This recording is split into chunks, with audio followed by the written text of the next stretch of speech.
The current situation in Burkina Faso must be understood in the context of history. And that history, in my view, starts from 1983 with the emergence of Thomas Sankara. When Thomas Sankara took power in what was then Upper Volta, he changed the name of the country to Burkina Faso, the land of the upright men. That was seen as a revolution, and many things happened under the leadership of Thomas Sankara until he was eliminated in 1987. We now know that one of the people who participated was a close compatriot who became the president, Blaise Compaoré, and that is in the public domain. That short stint was so dramatic in the lives of the people of Burkina Faso and in Africa that Thomas Sankara became an icon. And the rise of Ibrahim Traoré is almost seen as a reincarnation of Thomas Sankara and his revolutionary fervor. And that is why he has become a poster boy for the new Africa. But let us understand how it came about. In the year 2022, in the month of January, the government of Roch Marc Christian Kabore was overthrown in January. And part of the accusation against the Kabore administration was that they had failed to eliminate the Islamic insurgency in the northern part of Burkina Faso. But Kabore did not stay in power for too long. In the month of September, in fact, in the month of September, the administration that had overthrown Kabore in January, that was the administration of Paul Henry Sandaogo Damiba. That is the administration that overthrew Kabore. He himself was to be overthrown in the month of September, the year 2022, by Ibrahim Traoré and his colleagues. And the reason why I think Traoré then very quickly became the poster boy was because of the decisions that he made to sever ties with France. His language was that we had remained a neo-colonial state for too long. Re-echoing what Thomas Sankara had said, his language was that we must have our own resources. If it is our uranium, let us use our uranium. If it is feeding ourselves, let us engage in agriculture that is going to feed our people. Let us ensure that we, the Burkinabe, are doing things that are in the interest of the Burkinabe and therefore in the larger interest of the continent of Africa. And it also came at a time when there is general disillusionment with the ballot. Africans had been persuaded, particularly after the collapse of the Berlin Wall, that this thing called democracy as defined by the West was the alpha and omega of good governance. You had to have multi-party politics, you had to have periodic elections, and people went to the ballot. In many cases, the ballot was not very useful because the vote was stolen. And if it was not stolen, the people who emerged from the ballot did not do anything for the people. So the people wanted drama, the people wanted change, the people wanted sound rhetoric, the people wanted Pan-African rhetoric. And in many ways, Ibrahim Traoré, as it stands now, represents that.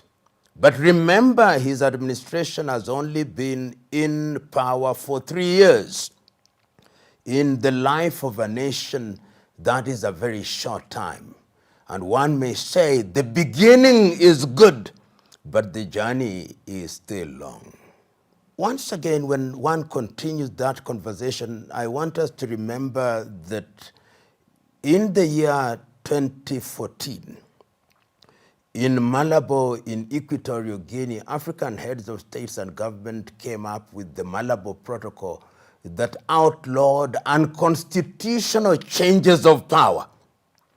And in that context, unconstitutional changes of power had to be defined, and they were defined under the Malabo Declaration of the year 2022, where the African heads of state not only reiterated what had been said in 2014, but also formed the African Court on Human and People's Rights and said unconstitutional change of power means this: acquiring power by a coup d'etat, 2, refusing to hand over power when you have lost an election, and 3, tampering with constitutional processes to extend one's life in office. So to the outside world, to your typical African leader, including the African Union, the rise to power of Ibrahim Traoré is seen as unconstitutional change of power and rise to power. And that is why Burkina Faso, alongside Niger and Mali, have been suspended from the activities of the African Union. Why then are the people of Africa celebrating those who have acquired power in what other African leaders are calling unconstitutional change of power? Why is it that people who are described by the Western media and by African media as leading military juntas have become so unpopular? The reason is not far to seek. They have seen the so-called democratically elected leaders in different parts of Africa. They are corrupt. Some of them are murderous, and some of them are plain anti-people because they don't do that which is in the interest of the people.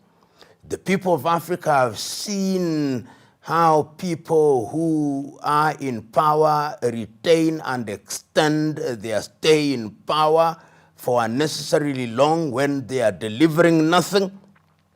And Ibrahim Traoré's administration presents a hope, presents in the view of particularly young Africans a light at the end of the tunnel. And what is that light saying? That light is saying, and it can be heard through the echo chambers, saying, you the colonizers, you the French, who in 1958 pretended to hand over political power, we no longer want to be with you. We no longer want to be your latter-day slaves. Traore is being heard as saying that. Traore is being heard as saying, you, the neo-colonizers who have given us the short hand of the stick, you reap where you have not sown. You take our uranium, you take our resources, you take our minerals, and you give us a pittance. You are not going to do it anymore. You, the colonizers who handed over to us systems of governance that cannot work, including electoral commissions, including printing ballots in your own countries, including printing paper currency in your own countries, we will not allow you. He is saying that. You, the colonizers who, when we want to liberate ourselves, you create insurgency, you sow seeds of discord within our ranks, we are not going to allow you to do that. You, the African Union, who ought to be protecting us as Africans, you ECOWAS, who ought to be protecting us as Africans, you too appear to be mere lapdogs of the international order, particularly the West. To the extent that he is saying that, he is striking the right chords of a dissatisfied, disillusioned people in the continent of Africa, and their wish and desire is that there is a new dawn. A new dawn where governance will be different. A new dawn where governance will be people-centered. A new dawn where the umbilical cord between the colonizer and the free peoples will be severed. That is what, in the minds of many, Ibrahim Traoré represents. And that is his appeal. Remember, throughout history, people, and this is human, always want symbols of what they are fighting about. In the struggle for independence, if you look at other nations, in Ghana it was Nkrumah, in Tanzania it was Nyerere, in Zambia it was Kaunda, in Malawi it was Banda, in Mozambique it was Machel, Angola it was Neto. But this is now big because Traore has come at a time when there is what I call African Renaissance. And people want things that are pan-African to defy what happened in Berlin in 1884 and 1885. That is what is happening. He is that symbol. You know, in history, people emerge, or leadership emerges that is defined by environment. Upper Volta had been one of the French colonies that was seen to be wedded to the Paris government, almost in the class of La Côte d'Ivoire or Senegal at one time. When Thomas Sankara came and said, we've got to recognize ourselves, and started by changing the name of the country, that was unprecedented. It was only in Ghana that Nkrumah had changed the name of Gold Coast to Ghana. This was new, this was fresh. And Thomas Sankara then was seen in that mold. A servant leader who says, I do not want the trappings of power. I do not want long motorcades. I do not want security that is a mere display of power. I want to serve the people. I don't want to ride in Mercedes-Benz or Bentley or Cadillac. I want something that is functional, something that moves. And when Thomas Sankara appears in 1987 at the OAU meeting in Addis Ababa, Ethiopia, and calls for our refusal to pay debts, he created a revolutionary fervor in Burkina Faso. And Traore is in that tradition. He was young then, but the stories must have been told to him of Thomas Sankara. And remember, they come out of the same environment, the military environment. They may have been trained after the style of the French, but sometimes you've got to swim in the oceans of the enemy in order to know who they are.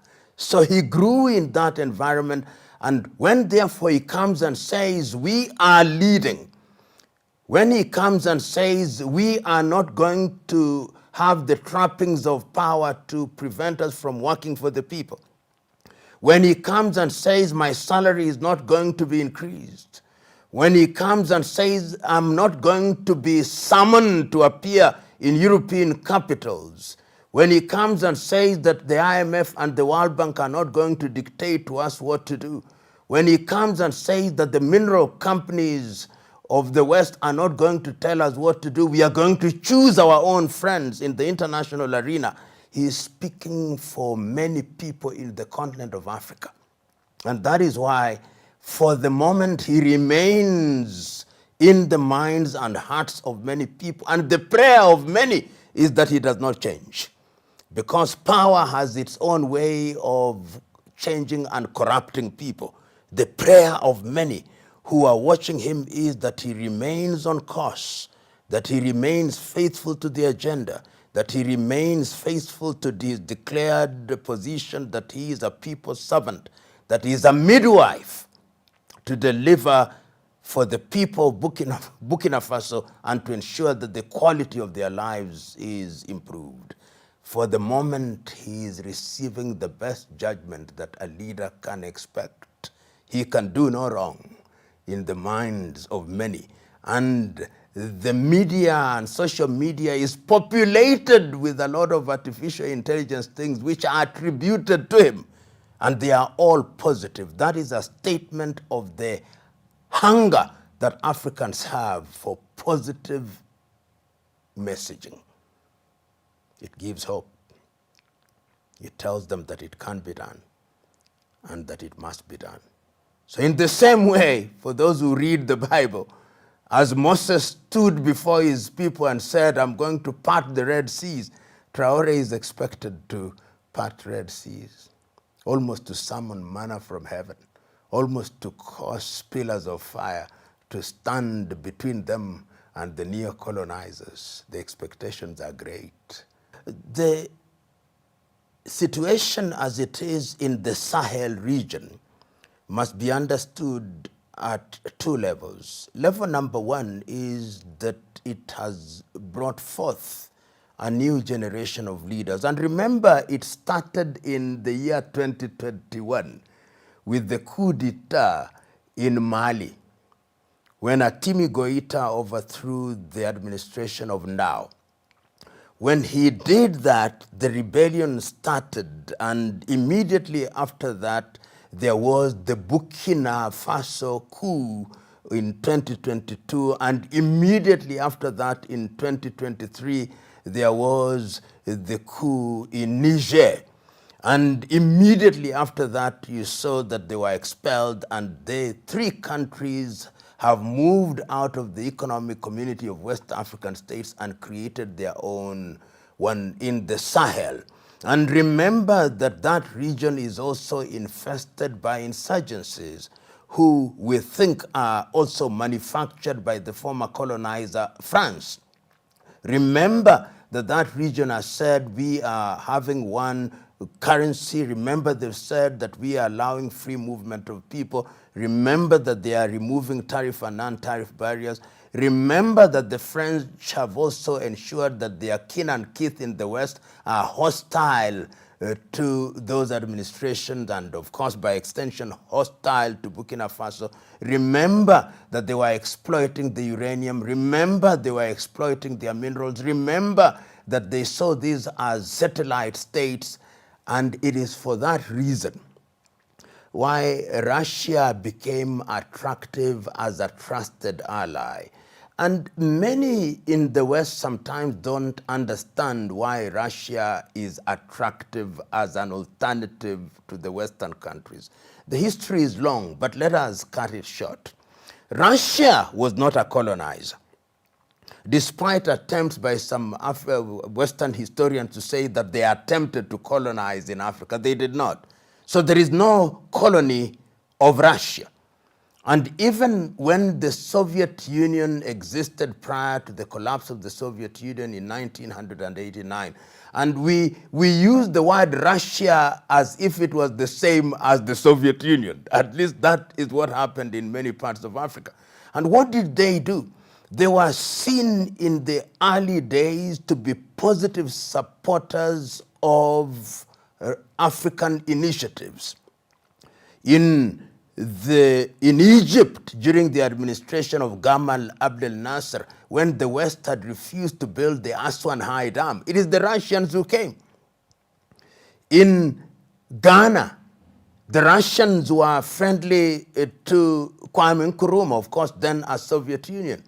In the Democratic Republic of Congo, when the UN had refused and or failed to come in aid of Patrice Emery Lumumba, it is the Russians who are called, and then Lumumba was called a communist. So the Russians were also present in Angola to support NATO. They were present in Mozambique to support Mondlane and Machel. They were present in Zimbabwe to support Nkomo and Mugabe. They were present to support the African National Congress in South Africa.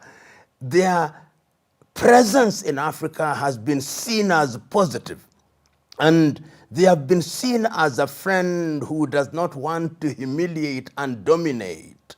They may have their interest in having minerals, they may have their interest, as indeed every country does, but they are people you can call friends, not fair weather friends. And it is in that context that then they become a natural choice for two reasons. One, historical. Secondly, because they have the military wherewithal. Remember that this world is the law of the jungle. And if you have a friend who is feared by your enemy, then that does guarantee your security.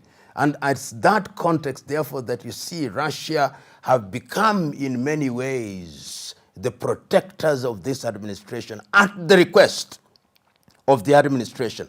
Because if it were not so, history tells us that you can be eliminated. And we have had many rumors of attempts at the life of Ibrahim Traoré. And these colonizers, they don't do so directly. They use your very own. They create fifth columnists within your very own system. And if you had any doubt, how did they eliminate Thomas, Isidore, Noel, Sankara? Through the people that he thought were his friends. In Kiswahili we say, kikulacho kingoni mwako. That which bites you is inside the clothes that you wear. And that is why you need friends who will stand by you, come rain or shine. And for the moment, the Russians have demonstrated that they are such friends. When one talks about friendship, particularly in this harsh world, where in truth it can be said there is a new scramble for Africa, in this harsh world where the European powers, former colonizers, are losing their territory and influence one by one, in this harsh world where the Western countries, the conceptual West, believe that they are losing their territories to Russia and China, to be a friend of Russia is to invite enemies from the West. And that is why you see, using even African institutions, they threaten Burkina Faso, they threaten Mali, they threaten Niger. Using different methods, they try to ensure that they drain water out of your pond so that you cannot survive. So in the short to medium term, it is going to be a difficult time. Difficult because they'll try to choke you. They'll try to ensure that they create an environment where your people rise up against you. They'll try to ensure that there is dissatisfaction. So going forward, what I would myself suggest is that the engagement be structured and be beyond human beings. Human beings can only exist for so long. But in order to ensure that friendship is guaranteed, the friendship between Burkina Faso and Russia must look beyond Traore and beyond Putin. And that can be done by ensuring that the engagements are of mutual strategic interest for the countries, so that if it is in agriculture, if it is in the mining sector, if it is in tourism, if it is the military, then those structures are put in place, and 100 years from today, holding all factors constant, they can survive those who entered into them as agreements. You know, when Traore came to power, and let us retrace the history again, that he came to power after Compaoré had been removed and had sought asylum outside of the country, I think in La Côte d'Ivoire. He came to power after Jean-Marc Christian Kabore's administration had been taken away. He came to power after Damiba had been taken away. And when he came and he appeared to be relieving and reviving what I call the Sankaraist philosophy, he became an immediate enemy of Paris, led by Macron. And Macron, you see, has carried himself almost as the latter-day Napoleon Bonaparte. To the extent that he has done so, anybody who is not towing the line, Macron, I think, sees himself, and this is subject to debate, not only as Napoleon Bonaparte, but also as Charles de Gaulle. And in that regard, he believes that the territories which were colonized by them must behave. Remember in 1958, after the yes-no vote, in which case only Secretary of Guinea voted no, they used to refer to former French colonies as territoire de haute mer. These are our foreign territories in the distant land. So when you break loose, as Burkina did, says, what is happening here? Who do they think they are? Do they think they can withstand France? So it is personal anger.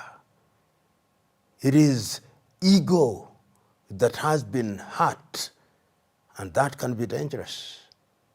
Hence, the reaction that you see from Paris. In other words, from the standpoint of Paris, Ibrahim Traoré and his compatriots are giving a bad example to otherwise good boys and girls.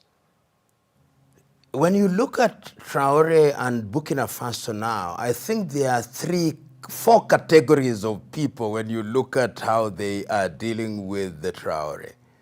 There is category number one of leaders who are wedded to their colonizers, who think, oh, this young man, we've seen many like him, he's just a flash in the pan, he'll come and go. That is category number one. And I'm sure they tell their masters in the West, we have seen many, didn't we see Sankara? Didn't we see Lumumba? Didn't we see Nkrumah? Didn't we see Machel? Category number one. Category number two are those who are saying, I wish it was me who was getting this kind of adulation. What could I have done in order to ensure that my name is emblazoned on every other media? Those are actuated by ego and malice and envy and jealousy. That is another category of African leaders. The other category of African leaders are those who fear.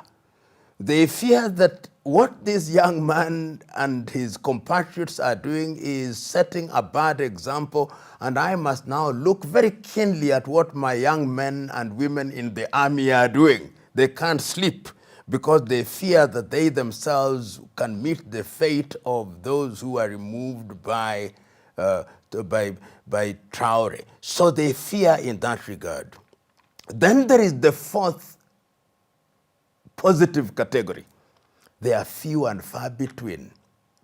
They are the ones who say, yes, these things we call unconstitutional changes of power, this is not unconstitutional change of power. This is rebellion, and not just rebellion. This is revolution. And they are saying, let us not ostracize these young men and women. They actually represent a new generation of Africans who are impatient, who feel let down. Let us support them. One of them who is emerging in that category is my very good friend, John Dramani Mahama of Ghana, who upon returning to power in Ghana told the ECOWAS leaders, we must engage the Sahelians. And he's been to Ouagadougou. He's been to Bamako. He's been to Niamey. They are saying that this situation is a clarion call to the entire continent of Africa, that if we don't change for the better, then we will be eliminated. So when you look at the situation in Burkina Faso, those are the four forces that are operating within the African continent. Then there is a fifth force from outside of the continent. This is France. These young people are making us to lose our spheres of influence. They think they are going to make something to work in Burkina Faso. We will not allow it. What we are going to do is to cause and support insurgency so that if there is no total breakdown of law and order in those countries, then there will be a civil war. And I can tell you, they are doing everything in their power, covertly and overtly, to undermine those administrations. And I have no doubt in my mind that on a daily basis, they have individuals in their intelligence community asking, how can we eliminate him? Can we eliminate him by poisoning his toothpaste like we tried before with other people? What do we use? On a daily basis, they are planning. In 1965,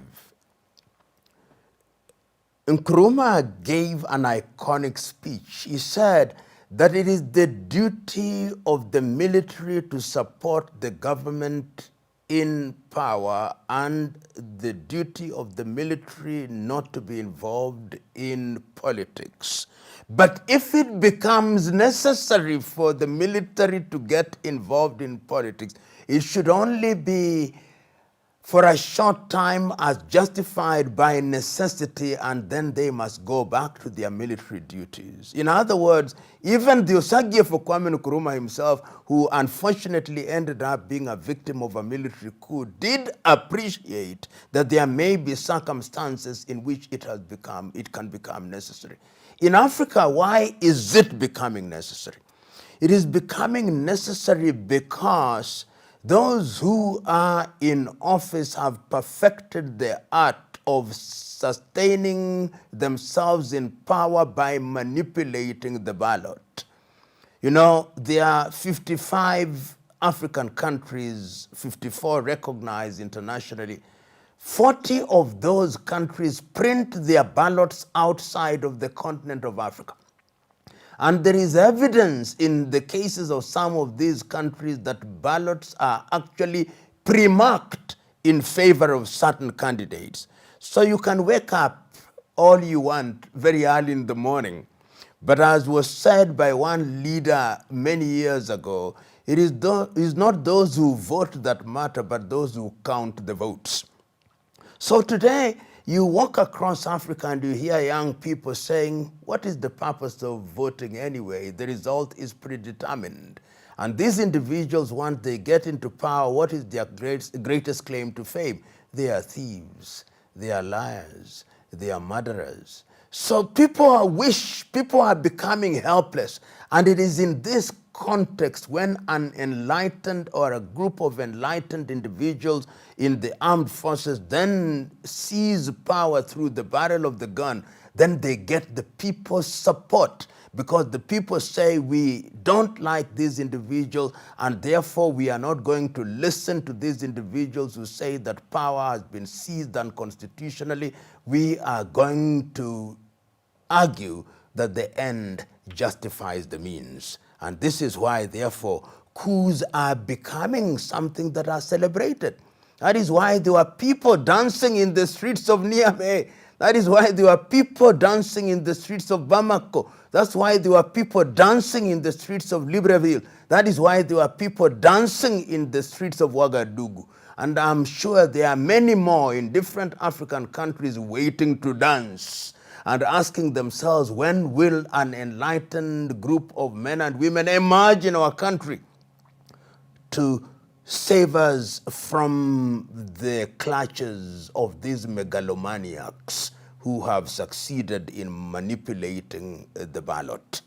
Burkina Faso has tried to achieve many things, but I also want us to contextualize Burkina Faso. The Burkina Faso economy is a small economy. Its GDP at very best is just slightly over 20 billion United States dollars. That is a small economy. But as the saying goes, you cut your coat according to your cloth. And what the administration of Traore has tried to do is, number one, to restore people's confidence and pride and esteem. That must never be forgotten, that people simply want to live free. They don't want to feel that they are enslaved or they are slaves of anybody. I think that has been done, giving meaning to the name of the country, the Burkina Faso, the land of the upright man. Number two, they have identified key areas that touch society. And therefore you see very deliberate focus on agriculture. Deliberate focus, not that they want to mechanize their agriculture in a dramatic way, but ensuring that household situation is proper, that people can have food and grow food that will feed themselves. That, I think, we see that there is quite some investment in agriculture, and attempts actually are being made to even mechanize agriculture to the extent that it is necessary so that they do not rely on importation from food. That is also happening. The third thing is education, because people recognize that education is an important investment for younger people, and you can see that there's attempts, even in the face of very limited budgets, attempts to ensure that schools are equipped and schools are being managed in a manner that is responsive to the realities of the day, including technology and artificial intelligence. Another area that they have done very well is with a view to taking control of their natural resources. You will know that many of the resources, particularly in the mining sector, for which Burkina Faso is very famous, was under the control of many companies which were based either in Canada, the United States of America, Australia, and of course France. They are saying all the minerals and all these must now be mined for the benefit of the people of Burkina Faso. And they are not saying we are not going to trade with the world. No. They are simply saying there must be trade that ensures that the income that is generated and or realized from the exploitation of our minerals is used for the benefit of the people of Burkina Faso. They have also entered into what I call very useful engagements, and I think there are ongoing negotiations, particularly with the Russian government, with a view to having energy. And I think that in itself is useful in terms of transferring technology, so that some of the seeds or rather the fruits of the seed that are being sown today will only germinate after a short while. And the other thing that I think they have tried to do is to ensure that they, as much as is possible, control their affairs. The decision to have a passport that is printed and covers the three Sahelian countries of Burkina, of Mali, and of course Niger is a good thing. Having a currency that is not pegged on France, CFA franc, I think it is a good thing. Having a military that is focused on the people's plight is important. In eliminating institutions which are simply parasitic upon the population is also a good thing. This is the era and the period of disruption. So what has happened is that a lot of things have been disrupted in the last 3 years, and now they are beginning to get into the era of consolidation. And that is where you now must recognize that you are part of the international community. And that is why Burkina Faso is now receiving very many visitors who are going to that. I know friends of mine from different parts of the world have been visiting Burkina Faso, and I and others actually will be visiting Burkina Faso in the month of October. And this is happening because they have also demonstrated that this could possibly be the beginning of true Pan-Africanism in practical terms. So a lot of things are happening there, and I think when you are doing well, if you allow me a football analogy, when you are moving with the ball towards the goal, the noise is useful to encourage you to hold the ball well, in the knowledge that it is only when you score that you make us happy. So the ball is moving towards the goal, and those who are outside are cheering, and we want to see the ball at the back of the net. Then we will cheer even more. As I said, Ibrahim Traoré is a symbol, and a symbol is part of the system. So what young people must realize that success is not an individual achievement. You achieve because you are part of a team. You achieve because you are part of a chain, and a chain has many components. You achieve because you are focused. You achieve because you are courageous. You achieve because you love your country and you are selfless. You achieve because you don't have insatiable appetite for good things. You achieve because you are able to identify friends. You achieve because you have conquered yourself and you want to serve. Those are the positive lessons that young people must draw: discipline, courage, focus. Africa stands at crossroads, and when you are at crossroads, you choose which path you are going to follow.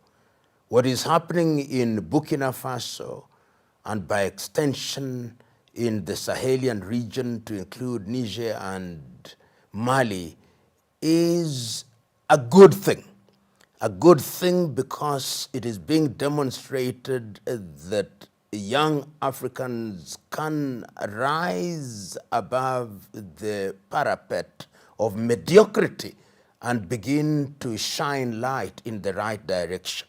Our prayer and our hope is that the people will keep these leaders on a short leash, because good governance must always be underpinned and protected by eternal vigilance of the population, because power can corrupt, and all of us are capable of being corrupted by power. So we must always remind everybody who is in a position of leadership that you hold power in trust for us. And that is why we must remind Traore, remind Atimi Goita, remind Shani that you are there, but you are merely the arrow's head. The arrow's head without the tail cannot move.